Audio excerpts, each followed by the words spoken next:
All right, let's see if we are live. I think we are. I think we are. Yeah. Yay! Yay! Hello, everyone. Hello. We'll definitely, give it a couple minutes for people to join. Oh wait, no, we have 7 people already. Awesome. Okay. We are ready. It just took for everybody to pop up. Tell us hello in the comments. We love hearing from you guys. So if you don't know me, my name is Rachel. You're on my channel, Rachel Reads and Sings. This is the live show for Tempt Me at Twilight by Lisa Kleypas, which is book 3 in her Hathaways series. We've got Poppy and Harry's story. I know a lot of people don't love this book. I personally do, so I'm excited to talk about it. But let's just go around. There's only a few of us today, but Christy and B, you can tell us your rating, maybe the first time you read it versus this time if it changed, general thoughts, all those good things. Okay. I am Christy, and my channel and all my names everywhere is Christy Reads a Lot. And this is a reread for me. This whole series is. The first time I gave this book 3 stars, it was 3 stars again for me. This is my least favorite in the whole series. I have some thoughts, and every other book 5 stars. This one is a 3 for me. So, I guess we'll get into that later. You didn't change at all. That's so funny. No. You know what you want. Yep. I did not expect that at all. I'm supposed to follow that? Yeah, go ahead, B. I am shocked into silence. I mean, not noisy silence, but I just thought, I love, you love the old school historical romances, and I thought, oh, she surely will. Oh. And you like Mafia too, right? Yeah, totally. I need to hear all about this. I don't even want to talk. I just want to hear you talk. We gotta hear what you gave it. I think I gave this a 4 the first time I read it. This is like probably the 3rd time I've read it. I've now bumped it all the way up to a 4.5. So I know, huge jump, huge. But yeah, I really had an issue with Harry. I think over time, though, I have come to understand him better. I think knowing too, like, having experienced the whole thing, this is another one that gets better, I feel like, the more you read it, because, or each time, not like the longer you get into the book, but upon each subsequent read, because I have an understanding of why he does the things that he does, like as he's doing them, as opposed to after the fact. So for me, that makes a big difference. So yeah, I found that there's still a lot to love in here. Of course, there's lots of good Leo and Catherine stuff going on. Oh, yes. Yes. You know how I feel about that. So yeah, 4.5. That's me. Awesome. Yeah. So this is my second time reading through the series. I don't think my rating changed at all. I think I gave it 5 stars the first time, and I gave it 5 stars this time. I saw somebody's comment. I think it's Nicole. You and me, girl, we're on the same wavelength. I love that. Yeah, I just remember having like a good old time the first time that I read it, and this time around the same thing. It is really actually hilarious though. Like, I always say this when I reread a book, how much I forgot. Yes. From the first time that I read it, like I mean, warning for spoilers, just so obviously, yeah. I like totally forgot about the plot line about like the weapons, people wanting Harry to design weapons for them, and then they like fucking kidnap him. Yes. I just remembered like a completely different like third act conflict than what actually happened. Or no, I didn't really remember anything. It was just like, like there's gonna be another fire, or like yeah. I knew you were gonna say that. Yes. Also, I like completely forgot too that I was just like laughing about. But yeah, like it's just for me a fun time. Like I feel like this is like the ultimate like villain gets the girl romance. I'm filming like a fantasy romance vlog right now, and I just popped this book up and I was like, by the way, if you're a fantasy romance girly and you love that trope, like this is your historical romance. So yes, yay!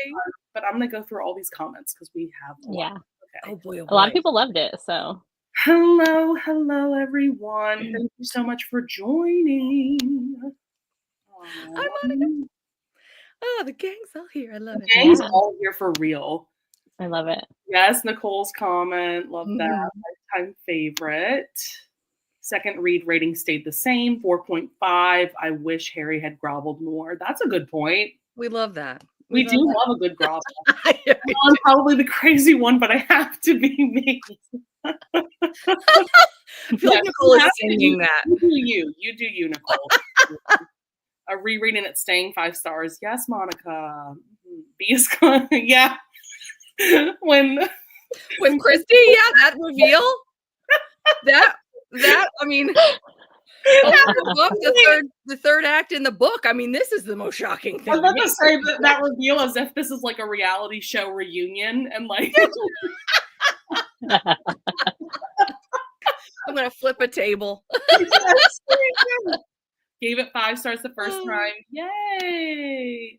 I'm actually surprised. Hello. I'm surprised some people love this book. I really thought the vibe was that like I was the only one. No, usually I feel like it's more of a mixed bag with this book, but I'm glad that everybody loved it today. First time reading it. Yay! Give it 5 stars. Loved Harry and Poppy. 4 stars. The Beauty and the Beast vibes got me. Beastly Harry, the hotel staff. That is so funny. That's so true. I love it, Nicole. Oh my god. Oh my god. Yes, the staff like scheming and like trying to get them together. Like, oh my god, that's so funny. So much of this book took my breath away. Love that. Yes. Thought of that, but you're right. It totally gives Beauty and the Beast vibes. It does. Oh my god, the staff, like absolutely Lumiere, Mrs. Potts. Yes. So funny. Oh my god. I mean, and he's a French chef too. I mean, yes. Wait, that's Little Mermaid where he's the French chef. Never mind.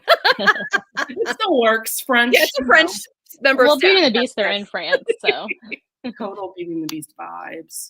The servants, they cracked me up. That's gonna be from now on. That's all I'm gonna see when I think of this book now.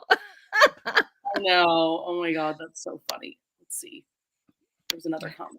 Yeah, when the chef asked if something was wrong with his carrot and why they're making salad together. And I think it was like Jake or somebody was just like, why the fuck are we talking about this in terms of vegetables? Like and he's like, you English don't know how to make love. And he goes, he's American. And he's like, well, he's not French. Same thing. Right. Oh man. I honestly, the scene that made me laugh the most though was when Harry shows up to get Poppy back and he's arguing a bit with Cam and then Cam's like, all right, let's go outside. Like you're not gonna, let this rest. So like let's go outside. And they start fighting. And then everybody comes out of the house and Leo's like, oh, is this after dinner entertainment?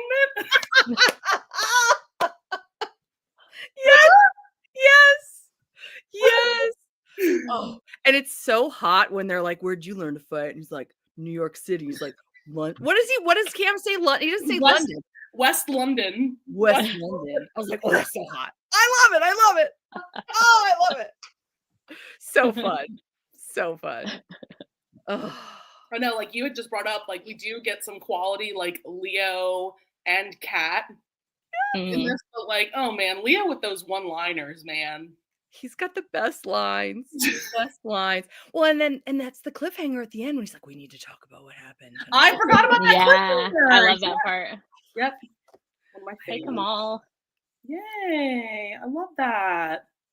I know this literally the ending is like giving the end of It Happened One Autumn. Mm-hmm.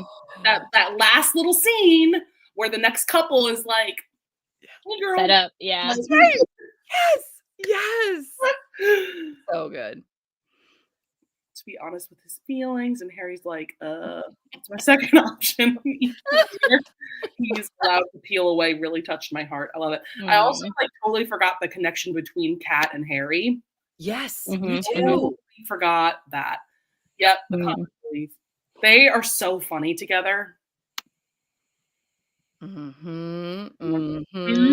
Yeah, I had totally forgotten about that too. Hero, he could literally he pretty much is a mafia here. Like, he pretty much is organized crime. Like, yeah, he's just like a contemporary billionaire hero. Like, yeah, gives those vibes.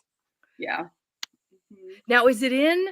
I want to say that when okay, so I don't remember this in Tempt Me at Twilight, but in Married by Morning, I feel like it comes out that Leo was jealous when he saw Harry and Kat together in the garden.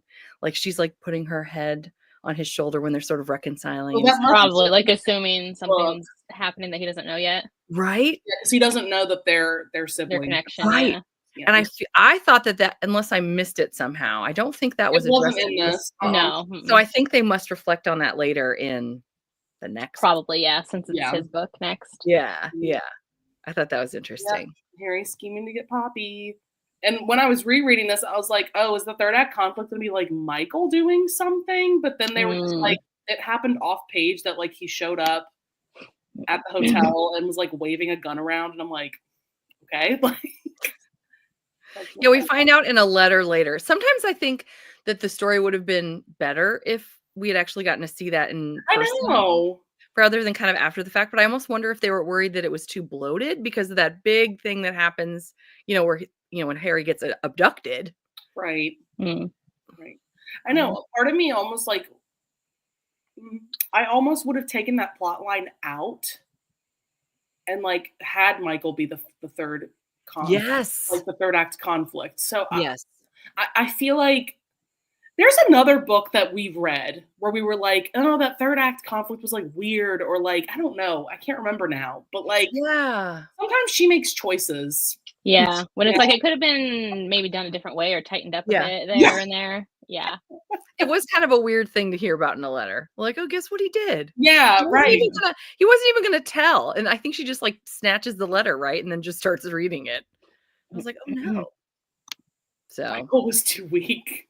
I mean, he went kind of crazy towards the end. So like, and I feel like it would have been an interesting full circle moment too, of like, this is what Harry's actions caused, but, and he could have done like this grand speech of like how I won her because I'm the better man, or I don't know, but obviously I'm not the writer. Thank God, it's Lisa. but I just can imagine like if they'd had some last standoff, I think that would have been really epic. Top tier for me, the way he comes to her after she leaves is one of my favorite moments. I do love like how that scene played out though, like him coming after her. Like I said, like Cam and Harry fighting, so funny. Yes.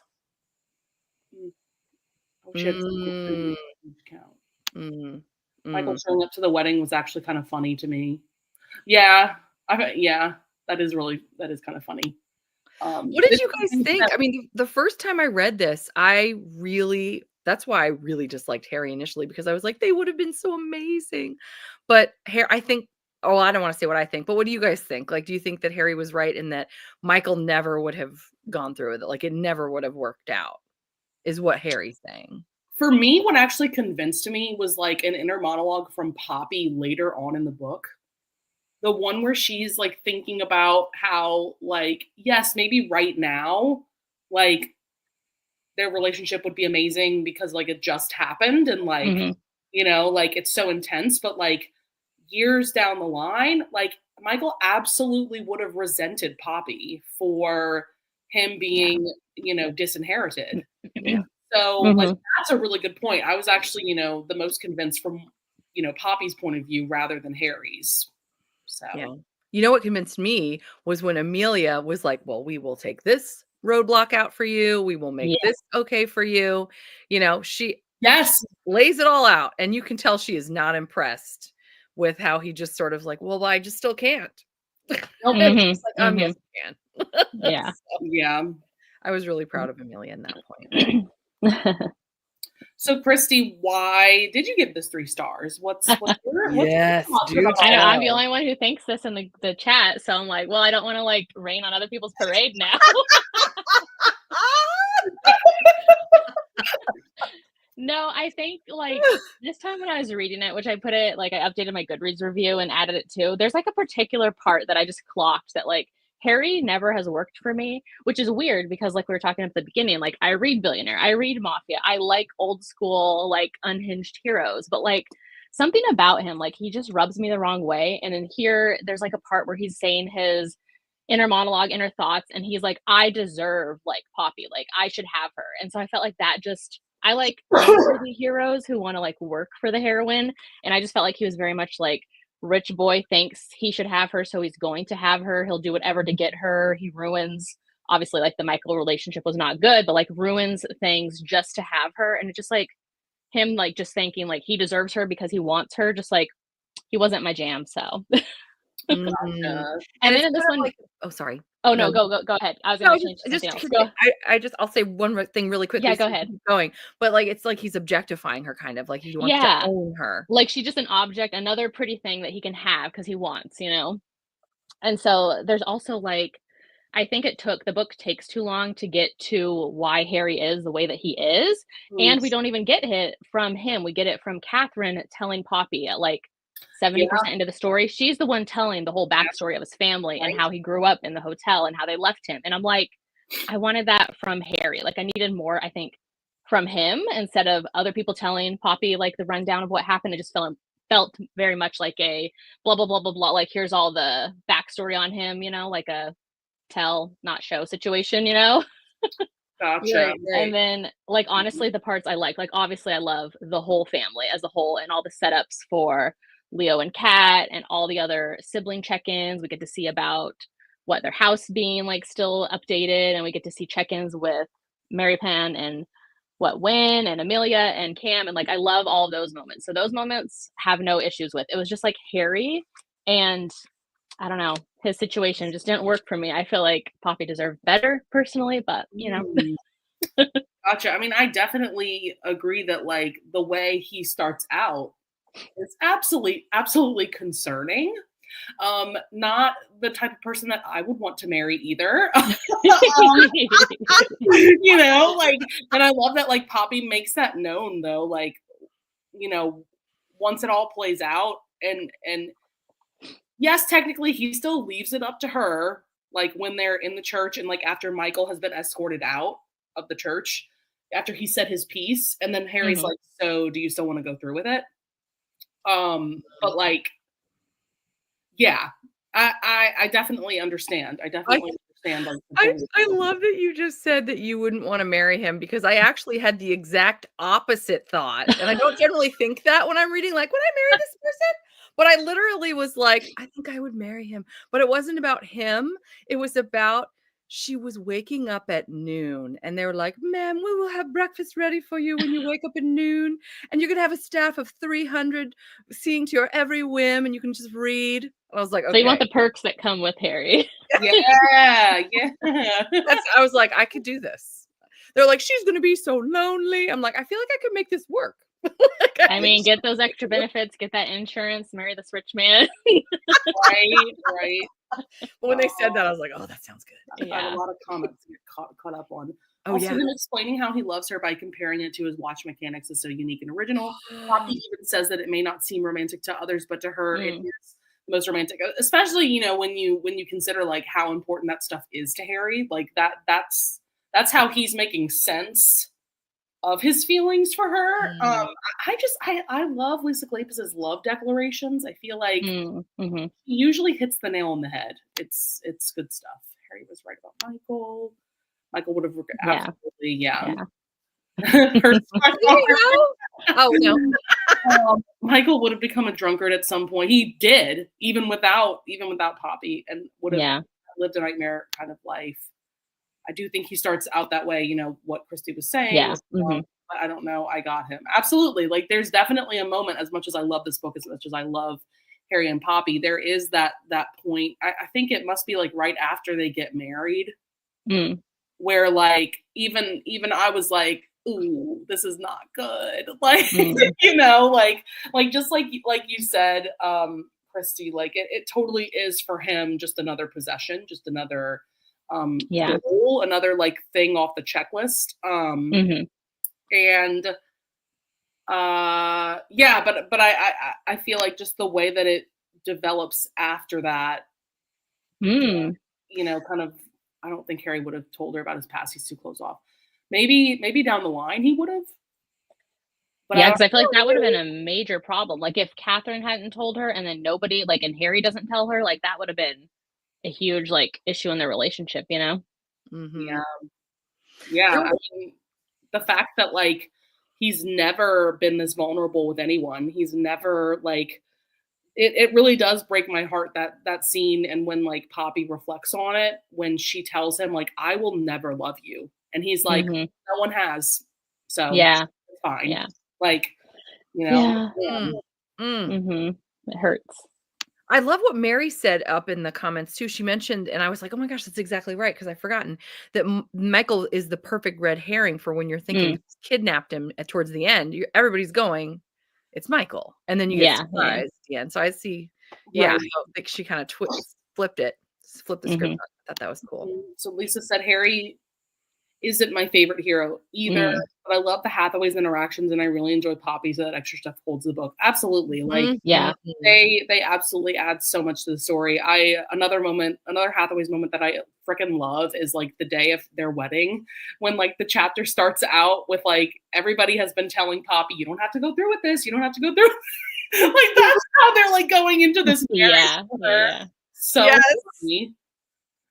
And they were still like being, supportive in a way. Like they're letting her make her decision, but they're just, Yes. I feel like this book also has a lot of quality like talks between siblings. Like there was a good conversation between Poppy and Leo, and a really good conversation between Poppy and Amelia. Would never have married Poppy. He wouldn't even openly court her. Someone who is proud to be her partner. Yeah. Yeah. I'm coming to her and turning to goo for her just grabbed my heart. I did love that scene where like, and I think when it comes down to it, Harry is just like so insecure really about like her, like Poppy's feelings for him, because even through to like towards the end of the book, like he still gets like suspicious when she says like, oh, I went out and like did something. He's like, well, like he's still thinking that like she went to see Michael to like try to make him feel better, try to comfort him, blah, blah, blah. And it was to buy that watch for him. Yes. That was really sweet. Yes. But you see that he's still the scarred, self-conscious, low self-esteem guy. And I like that he kind of came around and owned it pretty quickly too. Yeah. Because I thought, oh no, is this going to keep happening? It's going to be exhausting for her. Like every time she goes out. Right? Yeah. Ugh. There are mysteries in your soul that will take a lifetime to uncover, and I want to know every one of them. Ooh, that's a good one. Oh, good line. So cool. That's a good one. You know who I would have liked to have seen more of, and it, like in future books, Jake Valentine. Oh yeah. Yeah, he's cool. And the way that he was so just loyal to Harry, I felt like he was almost being set up as another Cam. Like, wouldn't it have been like another, or if like he had ended up with, I don't know, Beatrix or something. I don't know. He totally was giving Cam vibes from Devil and Winter. Like, which at the beginning of this book, when he first showed up, I had forgotten about him. So when rereading it, I was like, hold up, who is this guy? So I was like making a note, and I'm like, does he show up ever again? Because he's giving like I'm gonna show up again energy, Yes. And then I was like, I don't think he does, but he just, he was an interesting one. He could have done his own novella. That's what I was gonna say. A novella could be fun. Yeah. And there was a series that I had read a few years back where like there was like a working class like side character, and the author ended up writing like a little novella. It was like a working class romance between like he was like working in the stable, and I think she was a maid in the household, and it was just like so sweet. And I was like, love it. Play this. Yeah. I love it. Maybe she like wrote him too, maybe like set up something like that, and it just never came to be or something. Yes. Maybe. I wouldn't be surprised. Because I mean, it really does seem like she's setting him up to be his own. I know. Yeah, that would have been really cool. At one point too, I was proud. Oh wait. Oh yeah. Isn't that one the one that we read? The one of, like Kev and Wynn's wedding? Yeah. That's 2.5. I have the link. I couldn't even put I can't put it in the comments. But it's not about Jake's character. It's about the Hathaways. It's Wynn and Kev's. Win and Kev, I yeah. loved reading his story too. He was so protective and proper. It would be so fun to see him. I know, yeah. Or even like a little secondary romance within this, like once they get to his house, kind of like how she did in Again the Magic, you know, like a little moment in the background. She could have done it. Yeah, absolutely. I would have loved it so much. Well, it was funny too, and I never catch things like this, so I was like, oh, look at me catching something. But Rosalind Landor, I listened to some of the book, and at one point she refers to him as Jack Valentine as opposed to Jake Valentine. I was like, wait a second. Oh, that's funny. That's so I didn't normally they catch that, but I was like, wait, did I forget that his name was Jack? Like I know. I'm guessing myself for 1 second. Oh They're my just God. trying things out. A little nickname. He could be Jack. What about that? Yeah. That just makes you think of like Mary Jane Wells and like the way that she voiced like Lillian and Daisy's dad, and like and then giving like Matthew Swift like an Irish accent in like the novella or something. Like she's just trying things out. So bad. I was like, come on. As much as I love Mary Jane Wells, that is so funny. Oh my God. I know. Yeah. So true. Oh my gosh, I know. I'm trying to think of what I was going to say about that. I can't remember. I know. I was going to say something too, and I can't remember. So have you guys ever read Fenna Edgewood by any chance? No. You were mentioning like the working class, you know, like the maid and things. I read one of her books, The Countess's Christmas Groom. It was an arc last December, and she's got a whole, like, I want to say 4-book series where there's a group of siblings that's above stairs, like aristocrats, and when they all fall in love with people below stairs, like maybe they're a butler and a stable hand, and I have only got a chance to read 2, and I've really enjoyed it. I think her writing is tremendous. What's the author's name? Her name is Fenna, Fenna, and then her last name is Edgewood, just how you think it would be spelled. Oh, okay. But it was really fun and really different. I think I've gotten some of hers during like the Stuff Your Kindle Day stuff and all that in the past. I have a bunch of hers, I think, on my Kindle. I just never gotten to them. Familiar to you, B? Like, would this be the That's the one? Yeah. That's what I read for the holidays, and it was so good. It's a reverse age gap. She's a widow, and she falls for the super hot. He's a stable hand, but they needed an extra guy for the Christmas party, so they pull him up and put a suit on him, and they just get each other, and it's so yummy, and he's such a cinnamon roll, and he just knows just how to calm her, because his gift is, I know it sounds weird, but his gift is calming horses that are especially wild, and so she has some anxieties, and he just totally, like, he uses his magic on her too, and I was like, this is so cute. Like, it was so good and just different. Her books are on Kindle Unlimited, by the way. Nice. Yay. Ooh. Another historical author for me too. I go like so feral for those class difference romances. Like I love like what was that novella that Scarlett Scott recently published, The Duke Who Despised Christmas? Yes, that one was so good. I freaking loved that one so much. She was the housekeeper. That one's like a grumpy Duke, and she's the housekeeper. Love it. Ooh. Yeah. Oh, I need to read that. Yeah, I'll send it to you. Nice. Oh, thank you. So good. Yeah. Oh, that Fenna has a lot of books on Hoopla too. A lot of audios on Hoopla. Thank you. Library. Yeah. I'm like, library, let me check it out.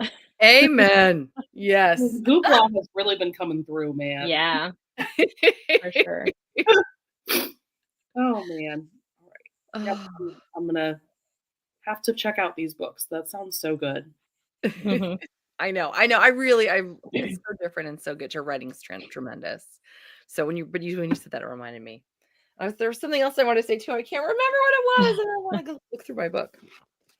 But yeah. Oh yeah, because I think I know this is a little bit random, but I'm looking at her audios that are on Hoopla. I think recently did some kind of deal with like libraries or like something, because like Podium has been they did a lot of audiobooks on Hoopla specifically. Yeah. So yeah, like that's really exciting. Yeah, they did, which was a lot of like contemporary authors and a lot that were Audible exclusives are no longer. Like a ton of them got put into Hoopla recently. I know, past, that's like, month. so exciting because I've definitely spent a decent amount of money over the years buying Podium audiobooks. So. Yeah. Oh. Yeah. Mm-hmm. Well, is there anything else to say about this little book over here? I'm just really excited now to jump into Leo and Kat's story. Yes. I'm ready. I'm very excited. Oh, I know what I wanted to bring. I wanted to bring up that freaking scene where like her hair dye went wrong. Oh yes. And so so they corrected it and then she's back to blonde and like the scene, this cracked me up so much. The scene where like I think he took off her glasses or her glasses were off or something. And she's got the blonde hair now and he's like, "Oh my God, you're so beautiful." It made me think of like She's All That. Like yes. Like you're so beautiful now that you're not wearing glasses. Yeah. Yeah.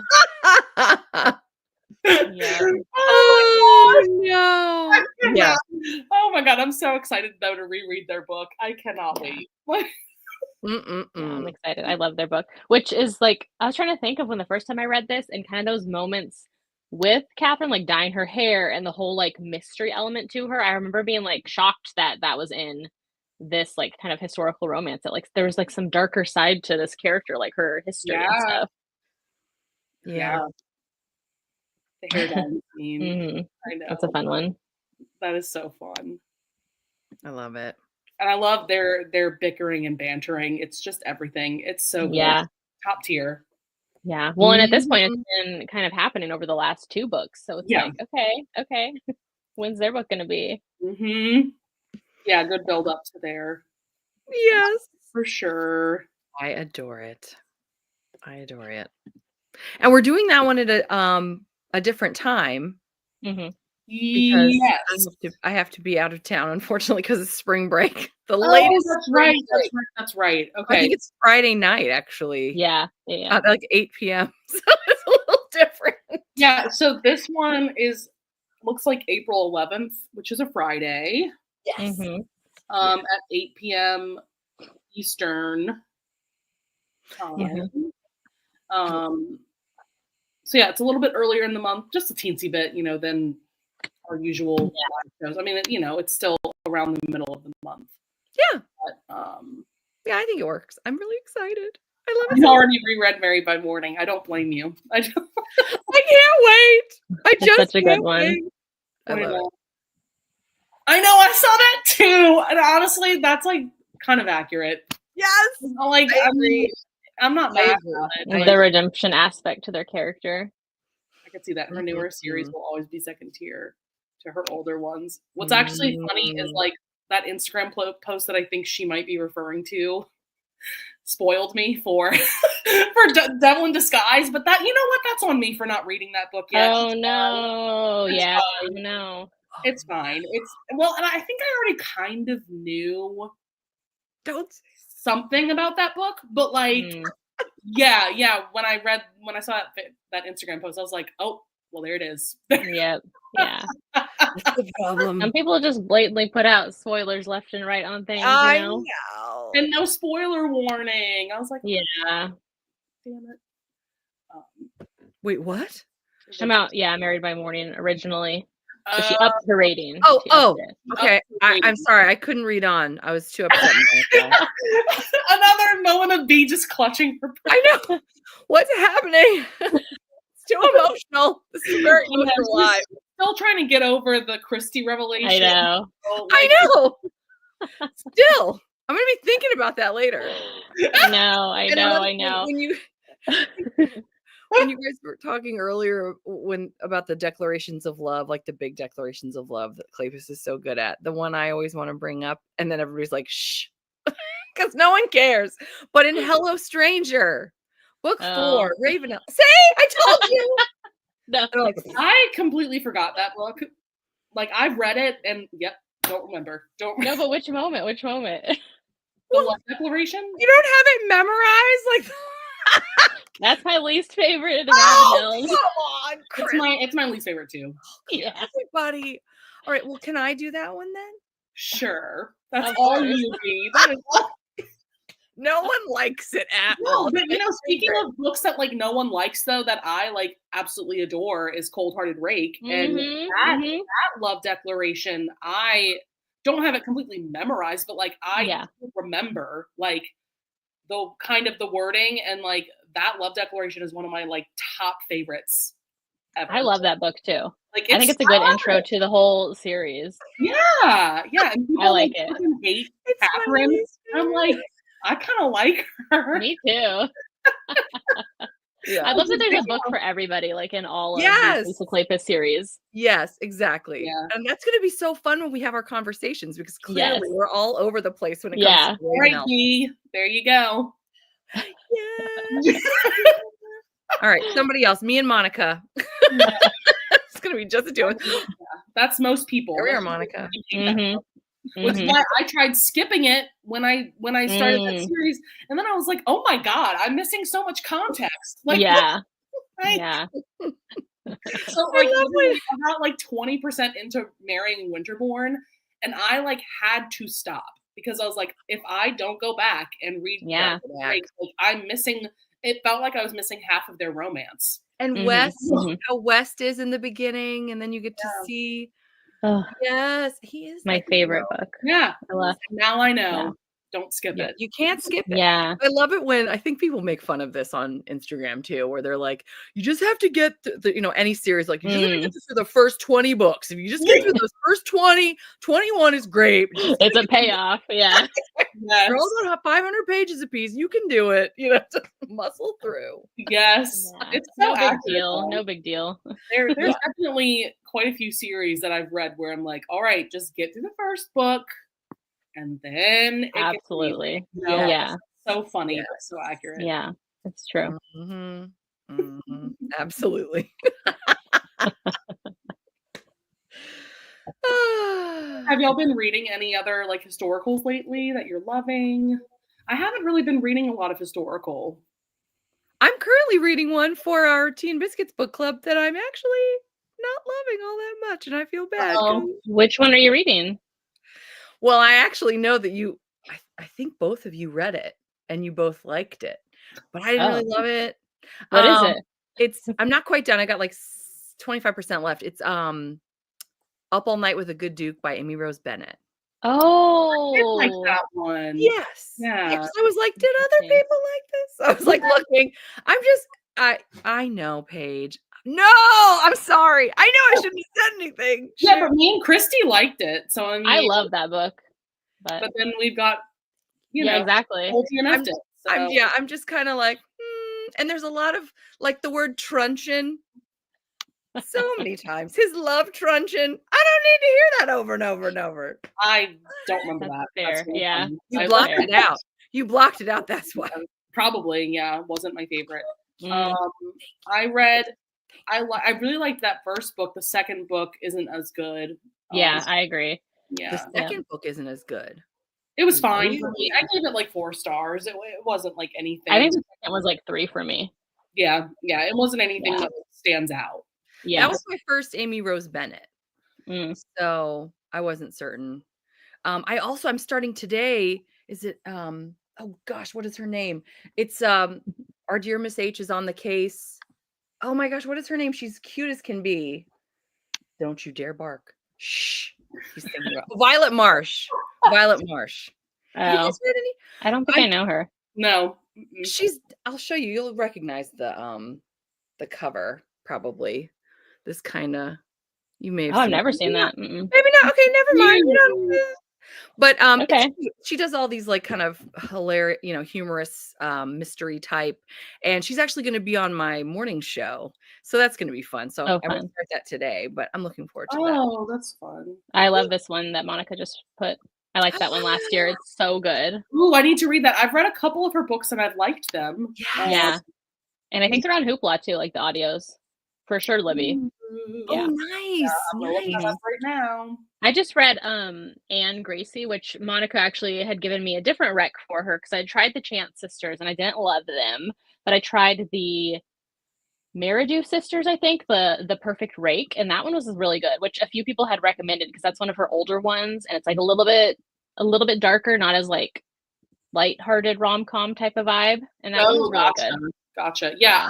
I've been meaning to try the Chance Sisters series. Yeah. I'm excited because I have 3 more books I need to read by the time the month is over, and they are ones that have been recommended by friends. But it's not. I haven't read 9 Rules to Break When Romancing a Rake. Oh, okay. Ooh, that's a good one. Yeah, and then Donna Fletcher's Loved by a Warrior, and okay, I want to know what you guys think about this one because I'm sure you've probably read it. Aaron Langston. Oh, sorry. Oh, no. I was going to say that whole series that Fifi was saying is so good. Oh, sorry, Fifi. By the way. Joanna I know Rachel and I love this series. I love Joanna Shupe. Oh my God. Love that series. Yeah. No, go ahead. I'm sorry. Oh, no. I was just going to say Forever Your Rogue by Aaron Langston. Yeah. I'm excited. I've heard such good things. I really enjoyed that one. It's a good one. Yeah. I didn't love it.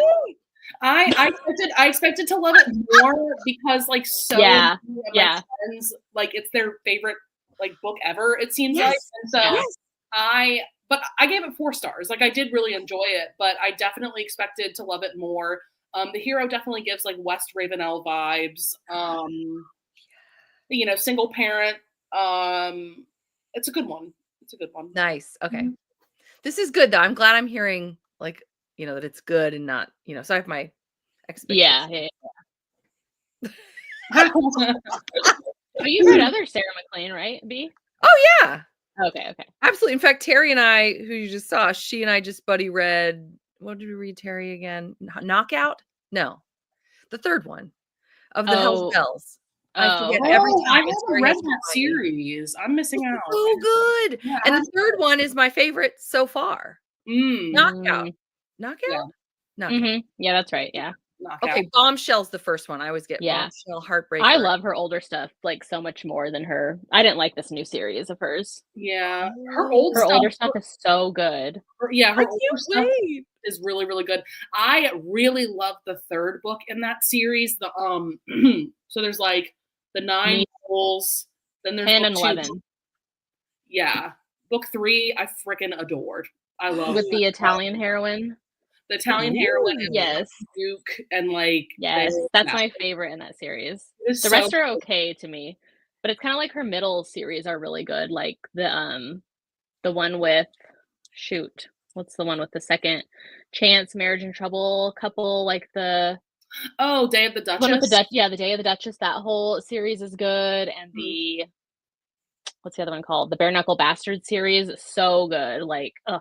Oh yeah, I need to finish that series. I had the craziest time trying to figure out how like the Bare Knuckle Bastards were tied in with Hell's Bells. Like I really had to do some digging because I did. So all of her series go in like time order. So like chronologically in time, they go forward in time when like you get up to the Victorian era. So you start off later on.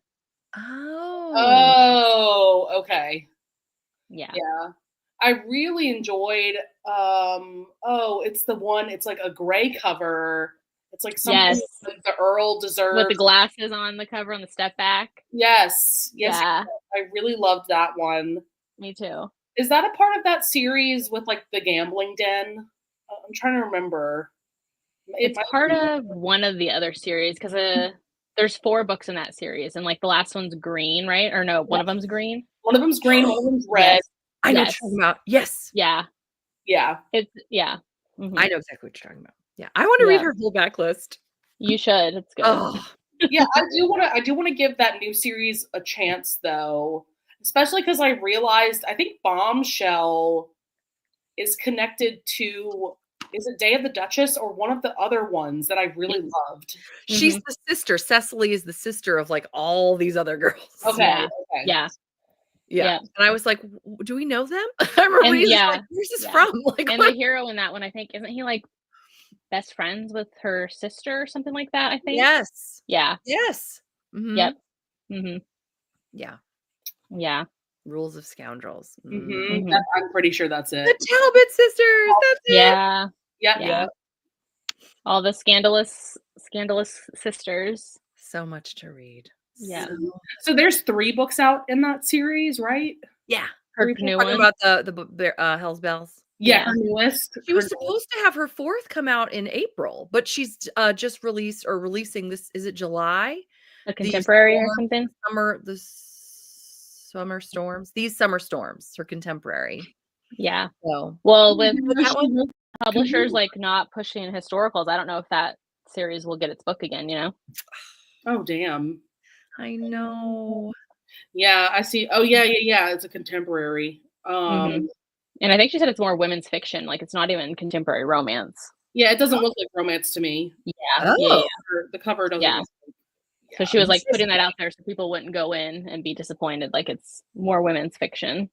Okay, good to know. Yeah, good to know for sure. Yeah. Because I have the arc. Oh, well, have fun. No, it'll probably be fun. I wouldn't read it. Good luck with all that. 3 stars. And there be. No. Apparently the last one will be in 2026. Okay. Yeah. You know what else is going to be in 2026? The Bride Bet by Tessa Dare. Oh my god. Sure. Only 10 years later. I am like traumatized at this point of like seeing, because like I guess these websites have no choice but to just make up a date. Like, if the book still has a listing, they just like make up a date. I don't know. Like, yeah, I'm like traumatized every time I see like a new date. I'm like, this is not real. This is not happening. It's just not happening at this point, and I feel like she should just say it's not happening. Like postponed indefinitely, you know. Well, and what's sad too is that I know for a fact, because she posted on her Twitter. This is Tessa Dare, in case you guys don't know. Yeah. She posted on her Twitter that she has complete scenes written. She just cannot, for some reason, like she could not like put them together into like a tangible book. Like she had like the worst writer's block. But yeah, like there's complete scenes. I'm like, if you just released the scenes, I'd be happy. Yes. Or get like a writing partner, get a ghostwriter up in here. Like, come on. Not coming to a theater near you. Yes. Oh man, devastated. Oh, I know. So sad. I know. I hope she's okay, like health wise, because I feel like I haven't seen for sure. Yeah. Oh, that's so sad. I know. Just the like lack of historical romances in general nowadays just makes me sad. Not to continue the sad train, but I am. We're in the sad moment of the live show. The emotional, yes. Before we go back up at the end, well, I had heard that Stacey Reed, had not been doing very well, and any word on if she's feeling any better? Have you guys seen anything? I mean, I don't think I've seen anything from her in a month or two. There's been some stuff because there's like some historical romance Facebook groups. And somebody had just asked, I think, this week, and I think it was Amelie Howard, or I think it was Amelie who answered for her that they've been in contact with her, and she's doing okay, but still struggling. Oh no! Yeah, because she had some health concerns in January, I want to say. Yeah, and I think was hospitalized, but it was on there, and some updates from she was very open as well. About it. Yeah. I think it was in her newsletter too. Yeah, so Tara, basically no. And I just went on her, like the only social media that she was kind of active on was Twitter, but I just went on her account and she stopped using the account at some point in 2024, and she just put in the header of her account like, hey, I'm not using this account anymore, but I don't want to delete it because I don't want someone to try to impersonate me. Take the name, yeah, take the name. Yeah. She does have a Facebook group, but I've never seen her post on it. Like, I've only seen like fans posting on there. So I haven't seen anything from her since like 2024. It's really sad. Yeah. I think she was at a Polycon, the signing, 2 years ago maybe? And I know people saw her there and asked her obviously about the book, and she just was kind of like, I don't know, and just kind of, but there was no news then either. Right. She was at a couple of signings recently. Yeah, and you're right. Maybe 2023-ish, but yeah. Coming out later this year. Yeah, I don't know if it'll be pushed because of what she has going on, but Right. Unless it's already been written. unless it's done, yeah. Yeah. I know Darken Press is still acquiring new Mhm. writers, which is good because I know that's like her thing, her Yeah, baby. her yeah. And it's like That's right. With her husband, I think, right? yeah. Yeah. Yes, I'm glad they're still able to do that. Mhm. So it's very important. Ooh, congrats, Tara. Oh, yeah. Tara! 500 Yay! followers. That's awesome. That's awesome. Yay, Tara! I feel like there was another author that I was going to bring up. Oh, I've just been seeing like posts because I saw that recently. Like, obviously, like quite a few historical romance authors are being like basically dropped by their publishers. And the most recent one I can recall seeing was like Kate Bateman. Mhm. It's just like so sad to see. Like, it's just crazy because when I think of, because fantasy romance is the genre of the moment, right? And when I think of fantasy romance, the closest subgenre to me is historical romance. I'm like, why? Where is the disconnect, people? Like, where? I know. Right? Yeah. I know. It's so I know. sad. It is so sad. Yeah, I think It it was is. Caroline Linden just got dropped and Mhm. Harper St. George, I want to say also. Yeah. Oh, really? Liana De La Rosa. Oh, that's right. So many. Pretty much any who wrote for Berkeley did, which was Harper St. George and Liana. And then I What know about like Mimi Matthews? Mm. I know. I don't know about her, yeah. Because hers are, I feel like, in a different Yeah. scale than some of the other ones, Mm, Could be, though. I don't keep up with her, though. yeah. Mhm. Yeah, I didn't see about Harper St. George. I think she was currently coming out with a series. Oh. She is. But maybe they Oh, okay. Well, good. maybe Good. they Okay. Well, stopped maybe doing it. I'm not sure. Yeah, I don't know about for the future of it. Yeah, the only author that like I know for sure is publishing something anytime soon is like Joanna Shoup. Mhm.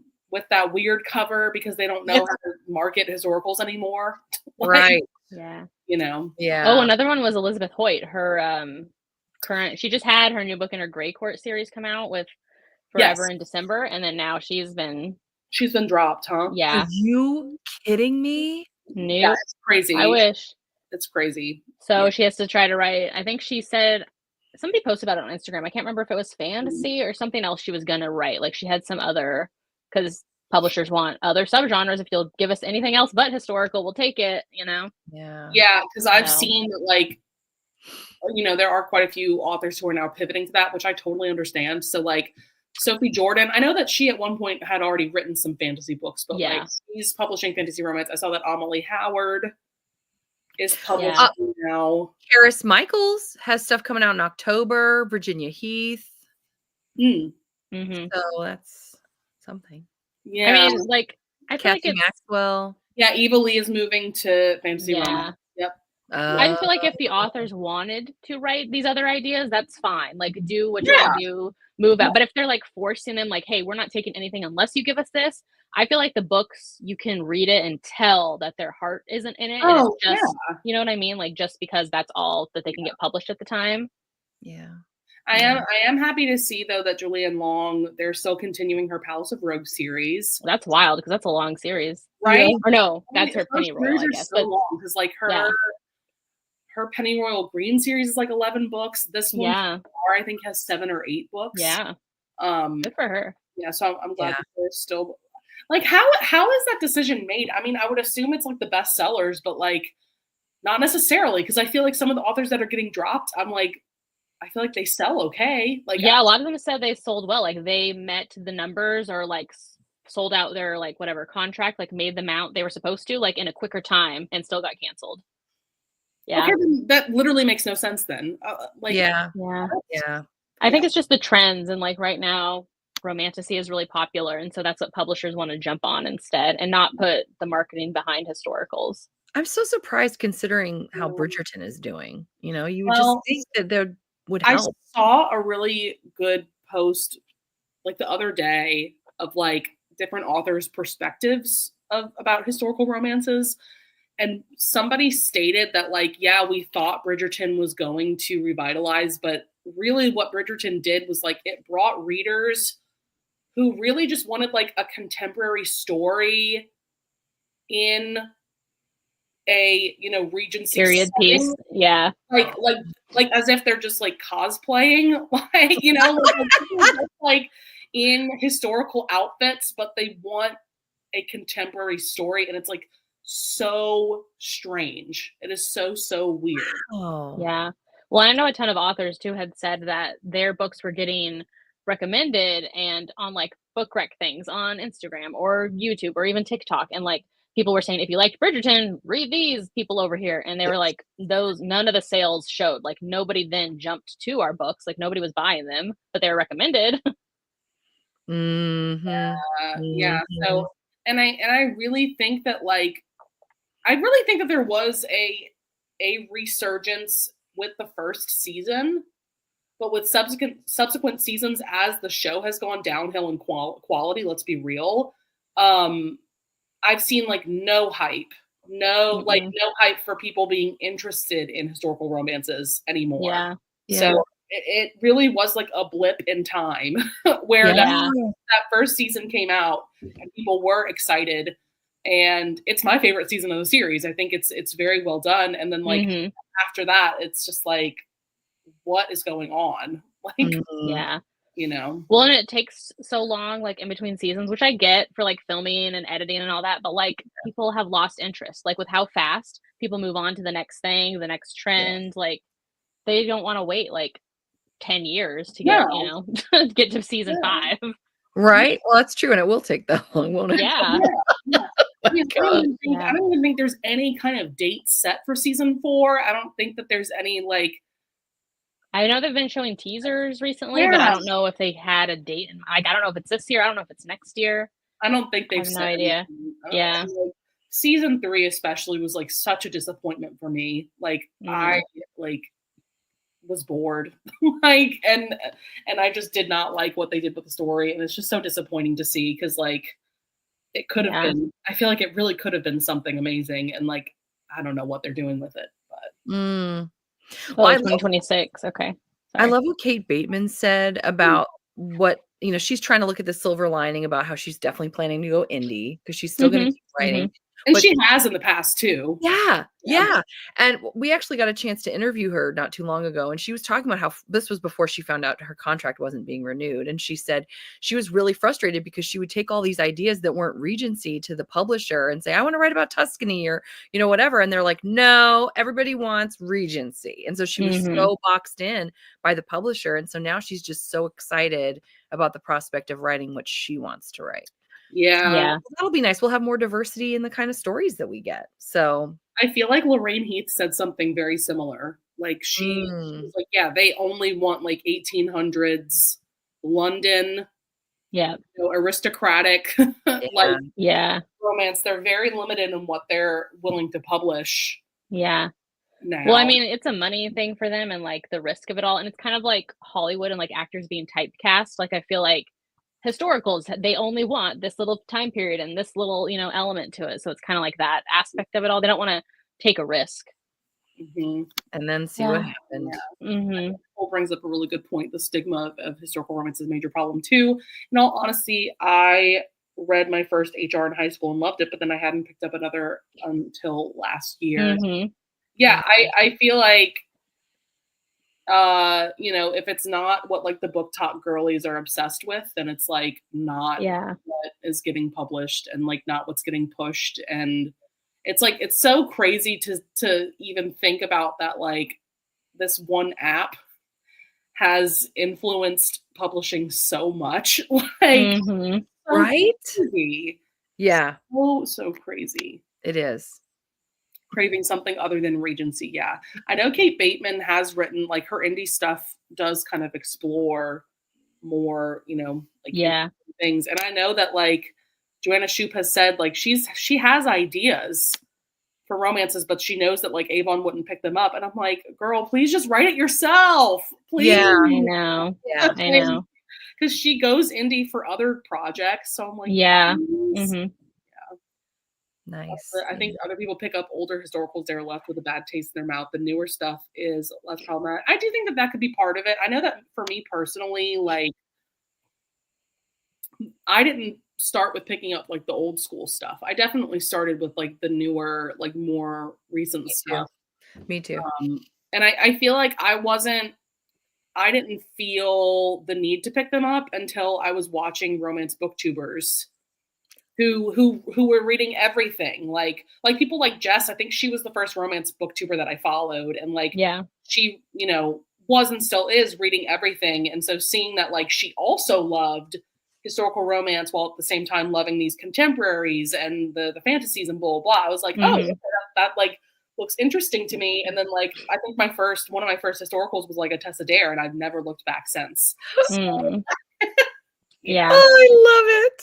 Well, I think the word like historical in it gives people the wrong like connotation of what it's going to be about. And I know like Joanna Shoup and a couple other authors recently on Threads were saying like, let's change what the subgenre is called. Like, don't call it historical romance. Maybe come up with different names for publishing, because people get turned off by the fact that historical's in it, and they're like, oh, that's not going to be what I'm expecting, or they're thinking it's going to read like Pride and Prejudice level of that kind of like older English type of writing. You know what I mean? Like, we'll get turned off by that. Yeah, like, people. Or they're like, it won't be steamy, or it won't be this or that, and it's like, no, this all exists in the same thing. Absolutely.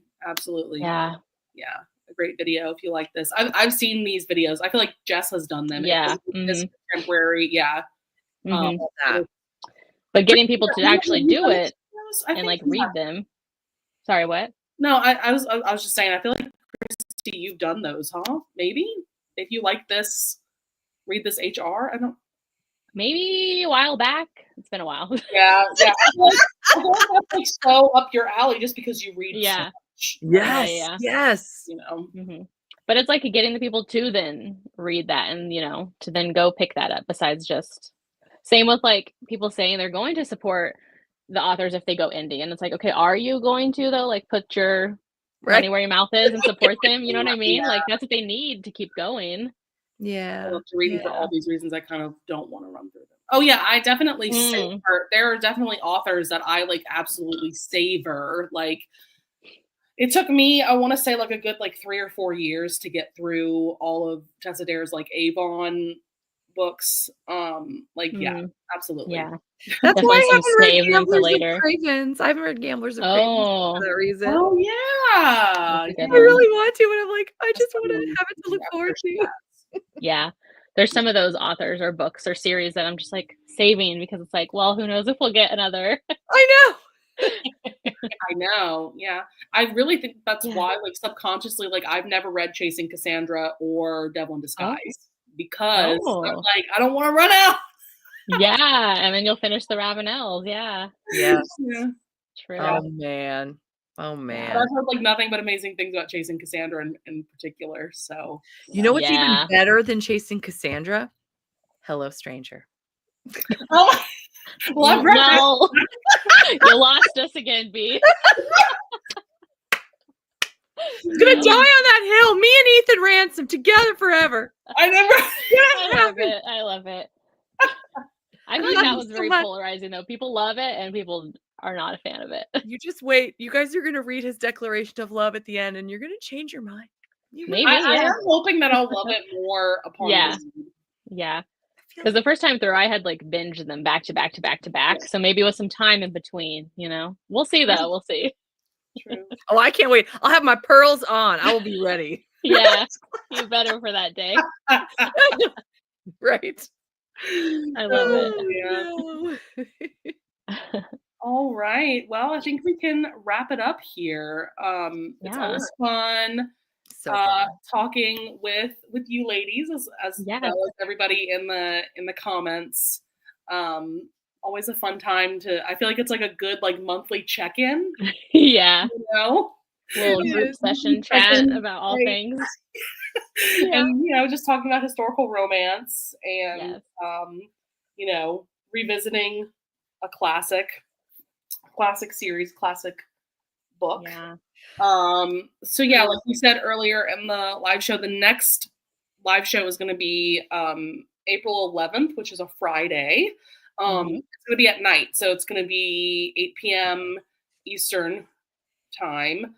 And I can't remember whose channel. Is it yours, B? Yes. Of course. Oh yeah, this is her book. This is it. Yeah. It's my book. It's She's my only book and my petting the man bookstores and my down channel. here. Yes. I'm so excited. Yes. On my I'm channel. so excited to reread this one. Me Me too. too. I can't wait. Several pearls. Strands upon strands. Yes. I love it. But be like, what is that noise? It's gonna be all my pearls hitting each other. Yeah. Yes, please. Oh my God. All right. Yeah, Well, we will see you all in the next live show. Yeah. Have a great rest of your Sunday, and we'll see you guys later. Bye.